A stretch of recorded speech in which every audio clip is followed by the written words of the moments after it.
Guys, magandang araw po. Samahan niyo po ako na bisitahin si Shoto doon sa kanyang tirahan. Kasi po, sabi po ni Shoto kahapon na puntahan mo ako kasi meron ako ipapaabot. Tungkol po ito kay Dr. Willie. Dapat po daw siya mag-ingat ngayon. Hindi po basta-basta po ang mga basher po niya, nakalaban po niya. May mga kaya po yung bumaba sa kanya, no? Dahil po ay marami siyang natulungan na tulad po natin mahirap, lalo na walang pambili sa mga gamot. Marami siyang nasagasaan po. Maraming nalusing dahil sa kanyang pagbablog, kasi yung mga herbal tinuturo po niya doon sa kanyang vlog. Ilang milyong tao yung nakinabang sa pagbablog ni Sir Doc Willie. Nagkaganyan po siya dahil sa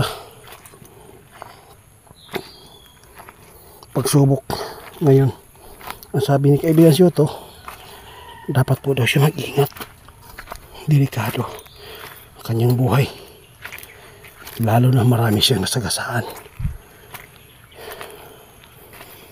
Yung ginawa po niyang vlog, guys, number 1 na yan, na maraming nagagalit daw sa kanya dahil sa mga tinuturo ni Sir Doc Willie, tulad po ng mga gamot herbal. Maraming gumaling na mga tao, guys, ilang milyon, dahil sa kanyang tinuturo kung paano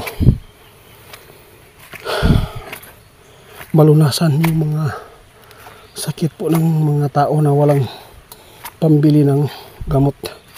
Kaya nandito po tayo, samahan niyo po ako na kausapin siya. Malapit na tayo, guys, kasi meron po siyang ipaalala na ipaabot na dapat talaga magbantay Willie. Ngayon maraming galit, marami ding mga tao na nagdadasal po sa kanyang kamatayan. Dito na tayo. Magandang hapon po, Shoto. Shoto, nandito po ba kayo?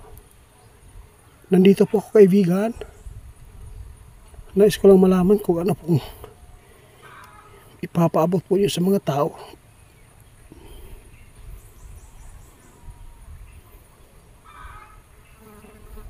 Shoto.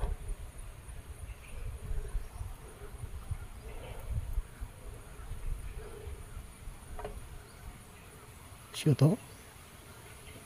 Nandito po yung tatay ni Shoto dito.